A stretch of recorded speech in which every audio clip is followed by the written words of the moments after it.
So hello everyone, आप सभी को राधे राधे। ओम्स लॉ को अच्छे से ख़त्म करने के बाद हम आ चुके हैं एक बहुत ही धमाकेदार टॉपिक को पढ़ने, जिसको बोलते हैं कॉम्बिनेशन ऑफ रेजिस्टेंस। हम पढ़ेंगे कॉम्बिनेशन ऑफ रेजिस्टेंस कि आखिर जो हमारे रेजिस्टेंस होते हैं वो कैसे कंबाइन होते हैं, है ना। लास्ट लेक्चर में मैंने आपको बताया था कि करंट को फ्लो करने से जो भी चीज़ रोकती है, जो ऑब्स्टेकल होता है उसके पाथ में, उसी को रेजिस्टेंस बोलते हैं, है ना।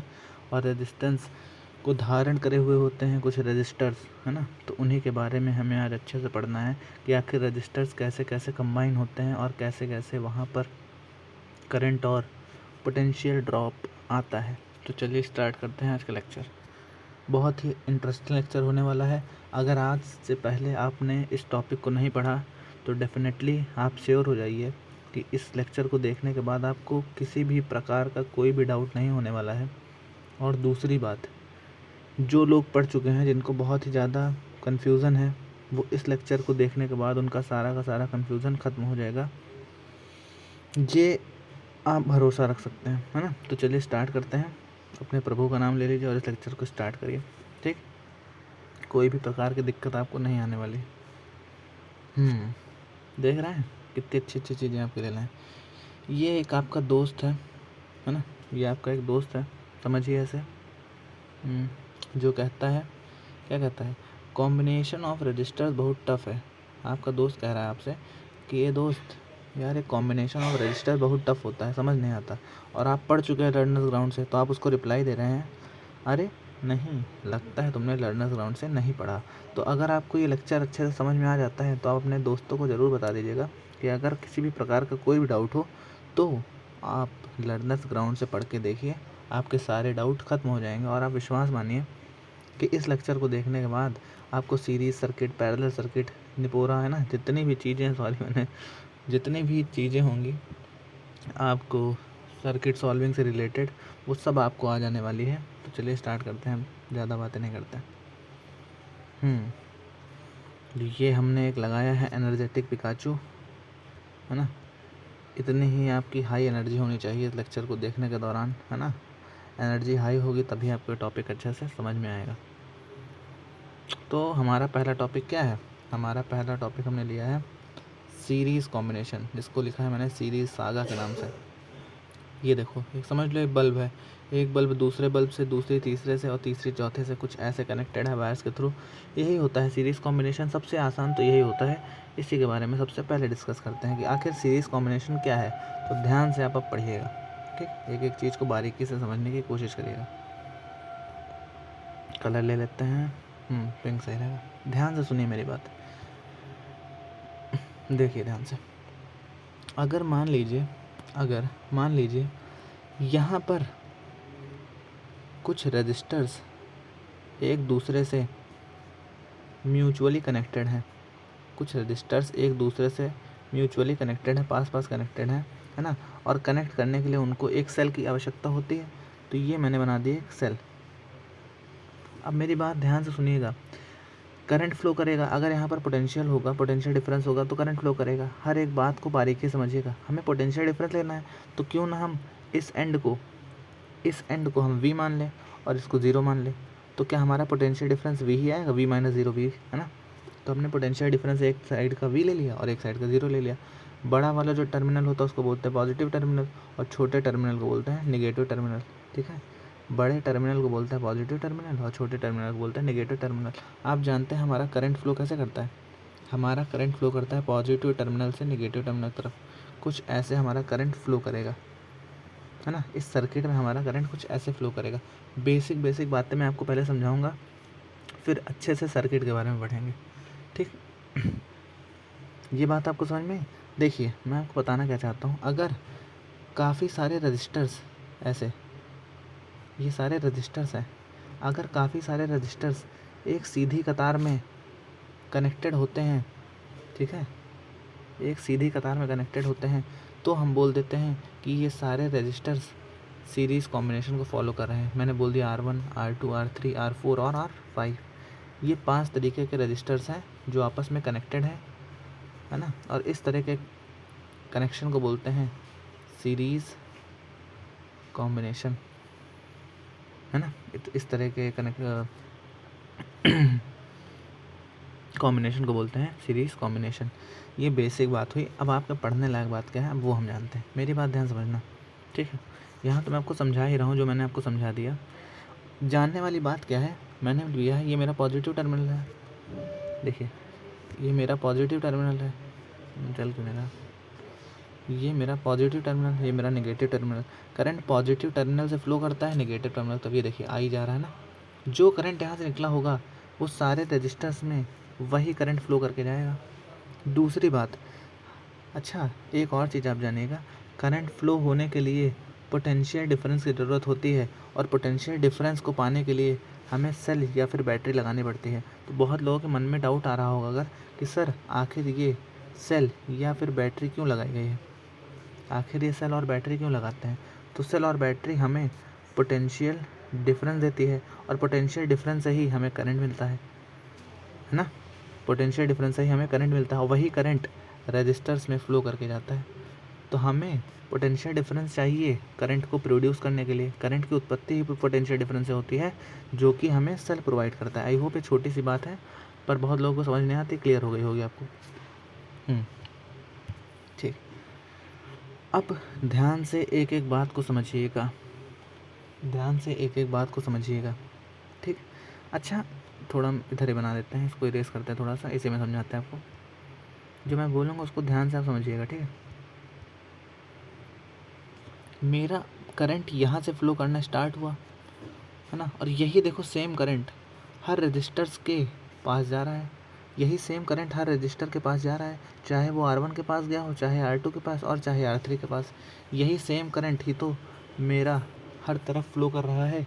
इसका मतलब क्या है, इसका मतलब ये है कि चाहे कोई भी रजिस्टर हो, इसका मतलब है चाहे कोई भी रजिस्टर हो, चाहे R1 हो, चाहे R2 हो, चाहे R3 हो, या फिर कोई और ही रजिस्टर क्यों ना हो, जो मेरा करंट फ्लो करेगा ना वो एक ही रेट से फ्लो करेगा, सेम करंट फ्लो करेगा। जो करंट R1 में जाएगा वही करंट R2 में जाएगा, और वही करंट R3 में जाएगा। इसका मतलब यहाँ से हमें कुछ सटीक पॉइंट्स मिलते हैं। क्या है वो सटीक पॉइंट्स, मेरी बात ध्यान समझिएगा।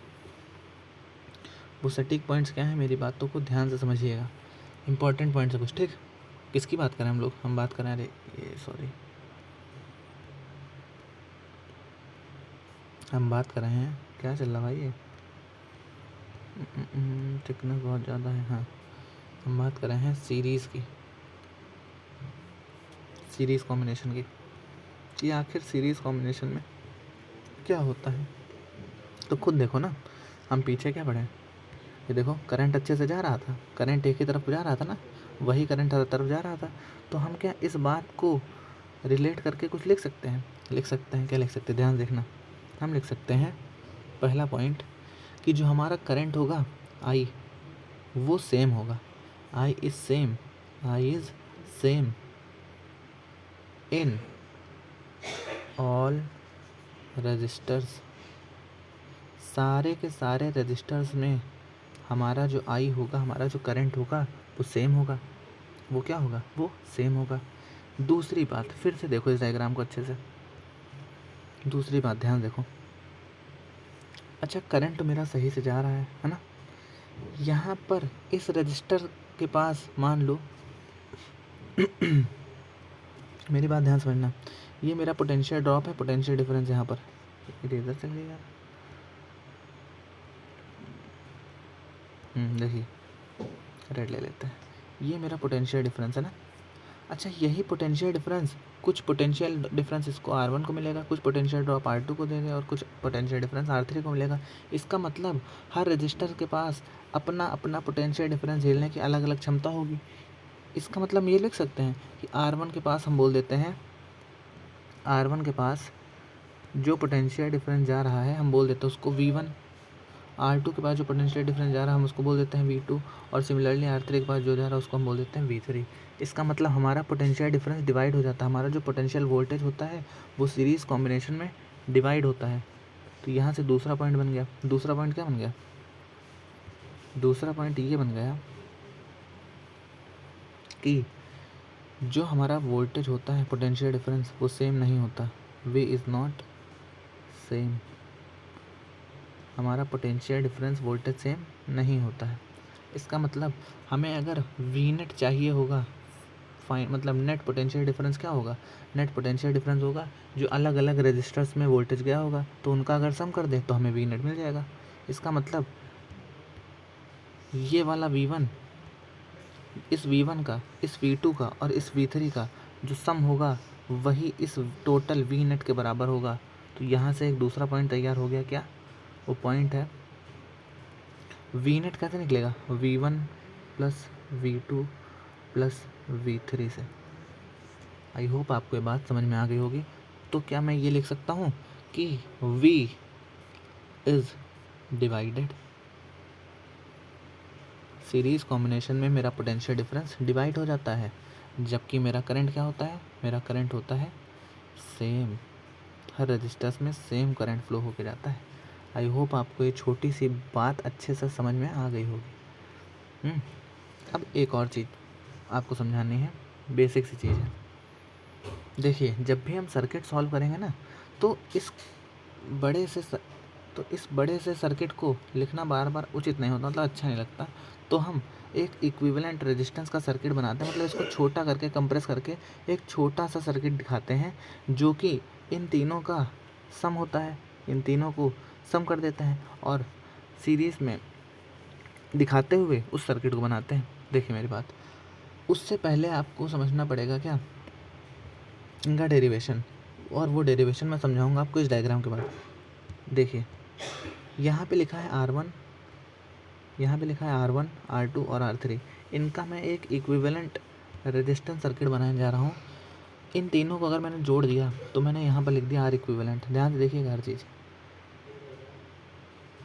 ठीक, देखिए ध्यान से, ये समझिएगा R इक्विवेलेंट क्या है। R इक्विवेलेंट है R1 plus R2 plus R3, और ये मेरा था पोटेंशियल डिफरेंस भी, यहाँ से करंट निकल रहा था I, यहाँ भी करंट जा रहा था I, ठीक है। अब ओम्स लॉ पीछे ही पढ़ के आए हैं, भूले तो होंगे नहीं। ओम्स लॉ क्या कहता था, V equals to I R, ये बोलता था। अब यहाँ पर R क्या है, R है R इक्विवेलेंट, तो यहाँ पे लिख दो R इक्विवेलेंट। तो यही होता है Ohm's law, V equals to I R equivalent, है ना, V equals to I R equivalent, ठीक है। दूसरी बात, हर चीज़ को अच्छे से समझिएगा यहाँ पर। दूसरी बात, क्या मैं V अभी पीछे पढ़ के आया हूँ, V हमारा क्या होता था, V1 plus V2 plus V3, यही तो मेरा V नेट होता था। V इक्वल्स टू होता था V बराबर V1 प्लस V2 और प्लस V3, ये मेरा नेट पोटेंशियल डिफरेंस निकलता था। आप बोलेंगे जी सर अभी तुमने क्या पढ़ा, अभी तुमने पढ़ा, थोड़ा नेक्स्ट पेज पर समझा देते हैं। एक मिनट, सॉरी, यहाँ पर देखिए ध्यान से, मैं छोटा सा एक डायग्राम बना देता हूँ समझाने के लिए। ये मेरा क्या है, ये मेरा V है और यहाँ से करंट फ्लो कर रहा है I, और ये मेरा है R इक्विवेलेंट, ठीक। बहुत ही प्यार से समझिएगा हर बात को। अगर आपने यहाँ पर कुछ भी मिस किया, कंसंट्रेशन खोया, तो आगे का आपको पैरेलल कॉम्बिनेशन भी नहीं समझ में आएगा और सीरीज़ तो बिल्कुल नहीं आएगा। ध्यान समझिए मैं क्या बताने जा रहा हूँ। मैं ये बोल सकता हूँ ओम्स लॉ से कि V equals to I R, और यहाँ पर R क्या है, R है R इक्विवेलेंट, तो हम ये लिख सकते हैं V equals to I R equivalent. आप बोलेंगे जी से लिख सकते हैं। दूसरी चीज़, अभी हम पीछे पढ़ के आए हैं, V नेट हम कैसे निकाल लेते हैं, V1 plus V2 plus V3। अरे भैया ये R इक्विवेलेंट ही तो है, R1 plus R2 plus R3, और उनके पास potential drop V1 plus V2 plus V3 था, है ना। तो यहाँ से हमने लिखा V1 एक प्लस V2 प्लस V3। अब यहाँ पे जानने वाली बात क्या है वो ध्यान से देखना, क्या हम V की जगह, इस V की जगह इसको सब्स्टिट्यूट कर सकते हैं। तो हम लिखेंगे I R equivalent equals to V1 की जगह क्या लिखोगे, आई R1, उसी तरीके से V2 की जगह क्या लिखोगे, आई R2, और सिमिलरली V3 की जगह क्या लिखोगे, आई R3। अब बेसिक मैथ्स क्या कहती है ना, सबको पता है बेसिक मैथ्स क्या कहती है। यहाँ से आई आ जाएगा, एक मिनट, यहाँ से मेरा आई आ जाएगा कॉमन, है ना। तो फिर यहाँ से आई कॉमन निकलेगा, यहाँ से आई कॉमन निकलेगा, ये दोनों कट जाएंगे, तो क्या मेरा R इक्विवेलेंट का फॉर्मूला बन जाएगा, जो कि होगा R1 plus R2 plus R3। ये होता है हमारे सीरीज़ कॉम्बिनेशन का फॉर्मूला। जो कि आपको अच्छे से याद रखना है। अरे भैया, ये है हमारे सीरीज़ कॉम्बिनेशन का फॉर्मूला, जो आपको बहुत ही अच्छे से याद रखना है कि आर क्या, आर इक्विवेलेंट निकालना होगा तो क्या करेंगे, R1 + R2 + R3 को ऐड कर देंगे। बात समझ में आई? ठीक। अब मान लो, अब तुम्हारे मन में दिमाग में आएगा कि सर अगर 3 रजिस्टर ना हो तो उसका भी केस है। मान लो मेरे पास है n रजिस्टर्स, मेरे पास है मान लीजिए n रजिस्टर्स, मतलब बहुत सारे रजिस्टर्स हैं। मेरे पास है n रजिस्टर्स। अब n रजिस्टर्स के लिए आर इक्विवेलेंट कैसे निकालोगे? कुछ नहीं करना है, आर इक्विवेलेंट का वही सेम फंडा, 3 होते तो R1 + R2 + R3 करते। अब यहाँ पर फिक्स ही नहीं रजिस्टर, बहुत सारे हो सकते हैं, तो प्लस डॉट डॉट डॉट जितने भी हो Rn। तो ये बन गया एक सिंपल सा मेरा आर इक्विवेलेंट का फॉर्मूला। आई होप आपको ये फॉर्मूला समझ में आ गया होगा कि ये फॉर्मूला का जन्म हुआ कहाँ से है। ठीक है, ये हो गई हमारी सीरीज़ कॉम्बिनेशन की बात। सबको बात समझ में आ गई ना? जो हमने पढ़ा क्या होता था सीरीज़ में, दोबारा बता देते हैं। आई हमारा होता था सेम, आई होता था हमारा सेम, जबकि वी हमारा होता था डिवाइड। वी क्या हो जाता था? वी हो जाता था डिवाइड, है ना? और वी नेट कैसे निकालते थे? वी नेट निकालते थे हम V1 + V2 + V3 से, है ना?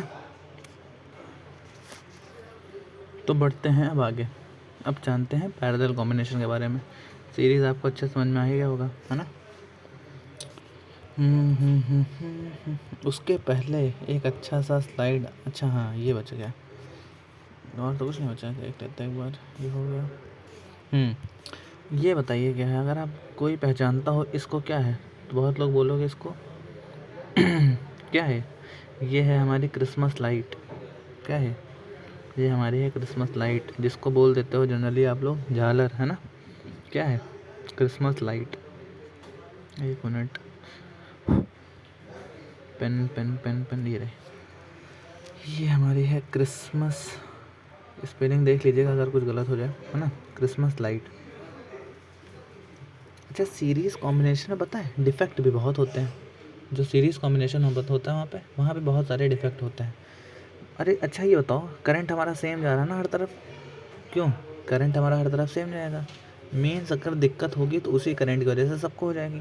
तो जो भी चीज़ सीरीज़ कॉम्बिनेशन में होती है ना, वो ख़राब भी बहुत जल्दी होती है। उसी के लिए मैंने एग्जांपल लिया क्रिसमस लाइट का, और यहाँ पर एक प्यारा सा इमोजी है, ये देखिए, देख रहे हैं? एक पर असर हुआ तो दूसरे पर भी असर हुआ, और तीसरा हैप्पी है, थोड़ी देर तक उस पर भी असर हो जाएगा, है ना? तो सीरीज़ कॉम्बिनेशन फेल हो जाता है। यहाँ पर मैंने इसीलिए लिखा है सीरीज़ सर्किट फेल, जो कि इस बात को रिप्रेजेंट कर रहा है कि जो सीरीज़ कॉम्बिनेशन होता है वो बहुत ही अच्छा नहीं होता है। आई होप आपको ये बात समझ में आ गई होगी। अब चलते हैं हम आगे, पढ़ते हैं पैरेलल रेजिस्टेंस। उससे पहले आप ये डायग्राम देखिए, और ये डायग्राम ही आपको बहुत कुछ बता देगा। क्या लिखा है डायग्राम में? लिखा है मैं हूँ करंट, मैं इधर जाऊँ या उधर जाऊँ, बताओ भला मैं किधर जाऊँ। ये बेसिक इन्फॉर्मेशन आपको खुद दे दिया।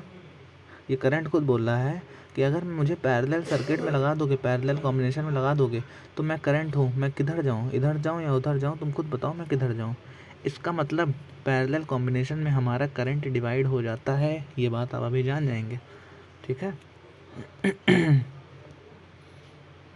हमारे पैरेलल कॉम्बिनेशन में हमारा करंट जो होता है वो डिवाइड हो जाता है। चलते हैं, कहाँ गया मेरा वो, एक सेकंड, स्लाइड, हाँ ये रही, सॉरी, ये रहा मेरा पैरेलल कॉम्बिनेशन। अब ध्यान से यहाँ पे पढ़िएगा और समझिएगा हर चीज़ को बारीकी से, जो जो लिखा हुआ है यहाँ पर।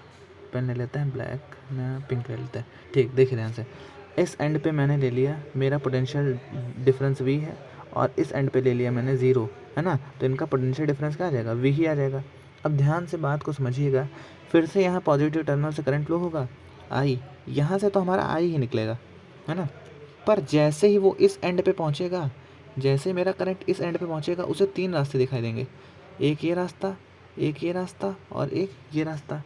तो करंट तो पागल हो जाएगा, वो करंट पता है सोचेगा कि अब मैं क्या करूँ, तो करंट अपने आप को ही बांट देगा भाई। अब यहाँ तक तो देखिए करंट के पास एक ही रास्ता था ना, वो आई से निकला हुआ था, लेकिन जैसे ही वो इस एंड पे पहुँचा उसे तीन पाथ दिखाई पड़े, तीन रास्ते दिखाई पड़े, जिसकी वजह से उस करंट को हर तार में जाना पड़ेगा, हर तरफ जाना पड़ेगा। इस वजह से वो जो करंट होता है वो डिवाइड होता है। थोड़ा करंट इधर जाता है जिसको हम बोल देंगे I1, थोड़ा करंट इधर जाएगा जिसको हम बोल देंगे I2, और थोड़ा करंट इधर जाएगा जिसको हम बोल देंगे I3। तो ये करंट हमारा डिवाइड हो गया I1, I2 और I3 में। इसका इधर का रेजिस्टेंस है R1, इसके नीचे रेजिस्टेंस है R2 और इसके नीचे रेजिस्टेंस है R3। जब भी ऐसे रजिस्टर्स आपको एक के ऊपर एक, है ना, दिखाई पड़े, एक के ऊपर एक, एक के ऊपर एक दिखाई पड़े पैरेलली, तो इसी कॉम्बिनेशन को हम बोलते हैं पैरेलल कॉम्बिनेशन। बात समझ में आ गई? तो हमारे यहाँ पर इस जगह पर पैरेलल कॉम्बिनेशन में करंट डिवाइड हो जाता है। तो यहाँ से भी कुछ पॉइंट लिख सकते हैं। क्या लिख सकते हैं? यहाँ से पहला पॉइंट हम लिख सकते हैं, वाइट कलर लेते हैं, आई इज़ नॉट सेम। हमारा करंट सेम नहीं होता है, अलग अलग रजिस्टर के पास अलग अलग करंट पहुंचता है, ठीक है। और दूसरी बात, अच्छा ये भी देखो, इसी डायग्राम में ये देखो, जो हमारा R1 है, जो हमारा R2 है और जो हमारा R3 है, R1, R2 और R3, क्या वो इन्हीं दोनों एंड के अक्रॉस कनेक्टेड हैं? ध्यान से देखो, R1, R2 और R3 क्या इन्हीं दोनों एंड्स के अक्रॉस कनेक्टेड है? ये एंड तो V है, तो क्या ये भी एंड V होगा? बिल्कुल सही। ये एंड तो 0 है, तो क्या इस एंड को भी हम 0 बोलेंगे? बिल्कुल सही। मतलब इस एंड पे और इस एंड के बीच में R1, R2, R3 तीनों के तीनों कनेक्टेड है, मतलब इनके बीच पोटेंशियल क्या होगा? पोटेंशियल डिफरेंस क्या होगा? सेम होगा। तो हम यहाँ से दूसरा पॉइंट लिख सकते हैं। दूसरा पॉइंट हम यहाँ से लिख सकते हैं कि potential difference is same. Parallel combination में हमारा पोटेंशियल डिफरेंस सेम होता है। अगर ये बात आपको नहीं समझ में आई तो मैं एक बार और बता देता हूँ। ये मान लीजिए मेरा पैरेलल कॉम्बिनेशन का डायग्राम थोड़ा गंदा ही बनेगा हमसे, ठीक, समझ जाइएगा। देखिए ये मेरा V है, इधर V इधर 0, यहाँ से करंट निकला ऐसे, ये I जा रहा था। अब इस I को दो रास्ते देखे, I1 और इधर बढ़ गया I2 में, इसको बोल दिया R1 और इसको बोल दिया R2। अब ध्यान से मेरी बात समझो, मैं क्या कहना चाहता हूँ। ये एंड है V, ये एंड है, ये वाला एंड है 0, है ना, ये वाला एंड है V और ये वाला एंड है 0। इसका मतलब चाहे R1 हो और चाहे R2 हो, वो दोनों V और 0 के अक्रॉस ही कनेक्टेड है। मतलब R1, R2, R3, मतलब जो भी रजिस्टर हमारा पैरेलल कॉम्बिनेशन में कनेक्टेड होगा वो पोटेंशियल डिफरेंस के अक्रॉस ही कनेक्टेड होगा। इसका मतलब पोटेंशियल डिफरेंस हमारा सेम होगा। इसी वजह से मैंने लाइन लिखी है, पोटेंशियल डिफरेंसेस सेम। बात समझ में आ गई? अब इसका भी इक्विवेलेंट हम डायग्राम बना सकते हैं कुछ इस प्रकार से। इक्विवेलेंट डायग्राम तो इसका बना सकते हैं, बड़े बड़े हमको रजिस्टर की ना लिखने पड़े, छोटा सा रजिस्टर बना के काम करा दें। देखना ध्यान से, ये क्या था V, यहाँ से करंट निकला I, है ना, और ये बन गया R इक्विवेलेंट। पर यहाँ पता दिक्कत क्या होगी, यहाँ करंट डिवाइड हो गया था। इस बार ओम्स लॉ क्या कहेगा? I equals to V upon R equivalent, ये कंडीशन होगी इस बार। वहाँ पे क्या था? V equals to I R equivalent, और यहाँ पर मेरा करंट डिवाइड हुआ है, मतलब I1 की वैल्यू कुछ होगी, I2 की वैल्यू कुछ होगी और I3 की वैल्यू कुछ होगी, ठीक है। इसीलिए ये मैंने फॉर्मूला लिख दिया, I equals to V upon R equivalent, क्योंकि करंट हर बार डिवाइड होगा, हर बार सेम नहीं होगा, ठीक। अब इसका यूज़ करके हम काफ़ी चीज़ सॉल्व करने वाले हैं, ध्यान से देखिएगा, पेशेंस से। छोटा सा फिर से एक डायग्राम बनाते हैं।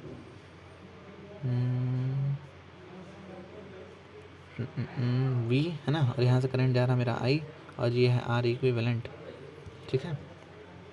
अब एक एक बात को बहुत ही ध्यान समझिएगा। यहाँ से मैंने क्या लिखा? यहाँ से मैंने लिखा I equals to V upon R equivalent. हम ये लिख सकते हैं ना, I equals to V upon R equivalent. तो क्या हम ये लिख सकते हैं, यहाँ से आई नेट निकालने को बोला जाए, अगर इस डायग्राम से आपको आई नेट निकालने को बोला जाए, तो क्या I1 को, I2 को, I1 को, I2 को और I3 को अगर हम जोड़ दें तो क्या हमारा आई नेट निकल आएगा? तो यहीं लिख देते हैं, आई नेट हमारा होता है, इन तीनों करंट को जोड़ दो, I1 प्लस I2 और प्लस I3। जब इन तीनों करंट को हम जोड़ देंगे तो यही हमारा आई नेट निकल आएगा। इसका यूज़ अब करते हैं आगे। देखिए कैसे, कहाँ गया, ये रहा। हाँ, तो आई नेट मेरा क्या है, I1 plus I2 plus I3, ये हो गया मेरा आई नेट। इसका यूज़ अब क्या पड़ेगा, अच्छा ये बताओ, अभी तो हमने ये लिखा, तो क्या हम I equals to V upon R equivalent को आई नेट की जगह सब्सटीट्यूट कर सकते हैं? आप बोलोगे जी सर कर सकते हैं। तो यहाँ से हम लिखेंगे V upon R equivalent equals to, अच्छा करंट I1 में कितना होगा, I1 में आप बोलोगे सर वी अपॉन R1 होगा। I2 की वैल्यू उसी तरह वी अपॉन R2 होगी, पीछे बताया ना अभी आपको कैसे होगा। और I3 की वैल्यू वी अपॉन R3 होगी। फिर से यहाँ से पोटेंशियल, यहाँ से पोटेंशियल, यहाँ से पोटेंशियल, यहाँ से पोटेंशियल कॉमन आ जाएगा, और पोटेंशियल पोटेंशियल कट जाएंगे, तो यहाँ पर क्या फाइनल वैल्यू बचेगी, फाइनल वैल्यू यहाँ बचेगी 1 upon R equivalent equals to 1 upon R1 plus 1 upon R2 plus 1 upon R3। ये बन गया हमारा पैरेलल कॉम्बिनेशन का एक सुनहरा रिजल्ट, ठीक है, जिसे आपको याद रखना है। तो हम क्या लिख सकते हैं, 1 अपॉन आर इक्विवेलेंट की वैल्यू क्या आई, वो आई 1 upon R1 plus 1 upon R2 और प्लस 1 अपॉन R3। अब तुम्हारे दिमाग में नई बात आएगी कि अगर 3 रजिस्टर्स ना हो, 3 से ज़्यादा रजिस्टर्स हों, तो मैं लिख देता हूँ case for n resistors, n number of resistors के लिए ये कैसे काम करेगा। तो 1 अपॉन RN कैसे लिखेंगे, 1 upon R1 plus 1 upon R2 plus 1 upon R3, 3 है तो 3, ज़्यादा है तो dot dot dot 1 upon RN। बात समझ में आ गई, ये हो गया मेरा जनरल फार्मूला पैरेलल को सॉल्व करने का, ठीक है।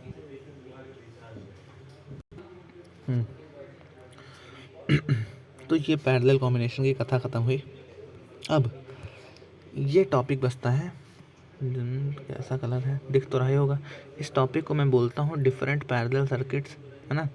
इस टॉपिक को जनरली बोला जाता है डिफरेंट पैरेलल सर्किट के नाम से। ज़्यादातर स्टूडेंट्स को सीरीज़ में तो कोई दिक्कत नहीं होती, उन्हें पैरेलल कॉम्बिनेशन नहीं समझ में आते हैं, कोई किसी रजिस्टर के ऊपर होता है, कोई किसी रजिस्टर के अंदर होता है, तो ये केसेस बहुत ज़्यादा दिक्कत खड़ी कर देते हैं, परेशान करते हैं, तो वो हमें समझ में नहीं आते हैं। तो मैंने आपके लिए इसका भी उपाय रखा है कि जो डिफरेंट पैरेलल कॉम्बिनेशन का केस होता है ना, इसको बहुत ही आसानी से आप समझ सकते हैं, बहुत ही सिंप्लीफाइड भाषा में। बस थोड़ा सा यहाँ पर आपको क्या देना पड़ेगा, ध्यान, ठीक है। आप अपना ध्यान पूरा यहीं पर केंद्रित करिएगा, मेरी बात आप समझो। ये मेरा देखो, ये मेरा पॉजिटिव एंड है, ये मेरा निगेटिव एंड है, ध्यान देखना। क्या ये दोनों बल्ब, यहाँ पर मैं हाइलाइटर यूज़ करूँगा, एक सेकेंड, कौन सा कलर ले लें, कलर हरा ले लेते हैं। देखो ध्यान से, ये मेरा ये वाला बल्ब और मेरा ये वाला बल्ब, क्या ये ध्यान से देखो, इस केस में क्या ये दोनों पैरेलली कनेक्ट हैं? तुम बोलोगे यस सर ये दोनों पैरेलली कनेक्ट हैं। अच्छा तुम खुद बताओ कि अगर मैं, मतलब तुम खुद ही सोचो, किसी भी तार को अगर वो पैरेलली कनेक्टेड है या कोई भी सर्किट पैरेलली कनेक्टेड है, तुम उसके साथ कुछ छेड़खानी करो, उसके तार इधर उधर किसी भी तरफ घुमा दो या मोड़ दो, तो क्या वो पैरेलल कॉम्बिनेशन चढ़ जाएगा? तो तुम्हारा आंसर क्या आएगा? तुम्हारा आंसर यही आएगा कि वो पैरेलल कॉम्बिनेशन में है, तो पैरेलल कॉम्बिनेशन ही में ही रहेगा। इससे कोई फ़र्क नहीं पड़ेगा कि उसके सर्किट के साथ कौन सी बदतमीजी की गई है या फिर उस तार के साथ क्या बदतमीजी की गई है। तो वही अब ध्यान से समझो, मैंने इस तार को अगर ऐसा बेंड कर दिया तो बल्ब तो यहीं पर अभी भी है, तो क्या ये दोनों भी पैरेलल कॉम्बिनेशन में होंगे? अब बताओ खुद, तुम बोलोगे ये भी पैरेलल कॉम्बिनेशन में ही होंगे। फिर उसी तरीके से मैंने इस तार के साथ थोड़ी और छेड़खानी कर दी, कुछ ऐसा बना दिया और नीचे वाले को सेम रखा, अभी भी ये पैरेलल कॉम्बिनेशन में होंगे। फिर मैंने इस तार को उठा के थोड़ा सा ऊपर ले गया, ये देखो यहाँ पर, और वो नीचे वाला नीचे ही रहने दिया, ठीक है। और मेरी बैटरी देखो उसी तरह है, पॉजिटिव निगेटिव एंड वाली, है ना। तो ये सारे के सारे डिफरेंट केसेस होते हैं पैरेलल सर्किट्स के। लोग कंफ्यूज हो जाते हैं कि पैरेलल सर्किट है सीरीज सर्किट, हम तार के साथ चाहे कुछ भी करें, चाहे मोड़ दें, चाहे सर्किट तोड़ दें, पर मेरा अगर पैरेलल कॉम्बिनेशन है तो वो पैरेलल कॉम्बिनेशन ही मेंटेन रहेगा, है ना, वो पैरेलल कॉम्बिनेशन ही रहेगा। तो ये सारे डिफरेंट सर्किट्स हो गए पैरेलल कॉम्बिनेशन के। आज का लेक्चर यहीं पर एंड करते हैं। आप इस लेक्चर को अच्छे से रिवाइज़ करिएगा, सीरीज़ कॉम्बिनेशन को, पैरेलल कॉम्बिनेशन को अच्छे से देख लीजिएगा, ठीक है। कल हम इसके बहुत ही अच्छे अच्छे न्यूमेरिकल्स सॉल्व करेंगे। कल के लेक्चर में आपको और ज़्यादा मज़ा आएगी। आई होप आपको समझ में आया होगा लेक्चर। और अगर आपकी एनर्जी हाई है तो फिर कमेंट में बताइएगा कि आपको लेक्चर समझ में आया नहीं आया। जैसे इन पोकेमॉन्स की देखिए एनर्जी कितनी ज़्यादा हाई है ना। ये अभी भी पढ़ने के लिए, जैसे आप पढ़ने के लिए तैयार है वो भी ये फाइट करने के लिए तैयार है। तो ये एनर्जेटिक फ़ोटो मैंने इसीलिए लगाई थी कि आपको ये एनर्जी एक तरीके से दे पाए। हम उतनी देर से करंट के बारे में तो पढ़े हैं, रजिस्टर के बारे में पढ़े हैं, तो यहाँ पर भी ये देखिए इस डायग्राम से आपको क्या दिखाई पड़ता है, ये जो स्पार्क्स हैं ये करंट के स्पार्क्स हैं। तो ओवरऑल मैं ये कहना चाहता हूँ कि आप इस लेक्चर को अच्छे से रिवाइज़ कर लीजिएगा। कल के लेक्चर में हम इस पर बेस्ड पैरेलल कॉम्बिनेशन के और सीरीज़ कॉम्बिनेशन के न्यूमेरिकल्स सॉल्व करेंगे बहुत ही अच्छे से।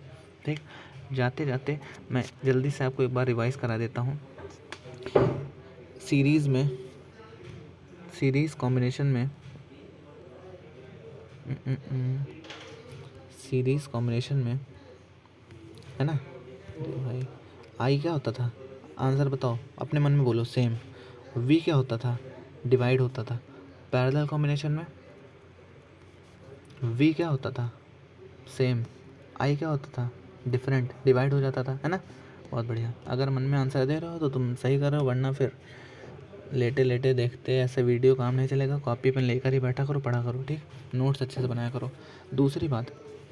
दूसरी बात हाँ ये बताओ, सीरीज़ में आर इक्विवेलेंट का फॉर्मूला क्या होता है, मन में बोलो जल्दी से। अगर तुमने ये बोला है R1 + R2 + R3 तो बिल्कुल सही हो। तो चलो बताओ मुझे कि पैरेलल कॉम्बिनेशन में 1/R इक्विवेलेंट का फॉर्मूला क्या होता है, 1/n रजिस्टर्स का फॉर्मूला क्या होता है, 1/R1। अगर मन में तुमने बोला है 1/R2 plus dot dot dot 1/Rn, तो तुम बिल्कुल हो सही, तुम्हारी पढ़ाई चल रही है बढ़िया। बस अच्छे से तुम इनको फिर से रिवाइज़ कर लेना और कल के लेक्चर के लिए तैयार रहना। आप यहाँ पर आएँ, अपने अच्छे से पढ़ाई की, उसके लिए बहुत बहुत बहुत धन्यवाद। थैंक यू वेरी मच ना। ऐसे ही पढ़ते रहिए, मुस्कुराते रहिए, ठीक है। Have a nice day, bye bye.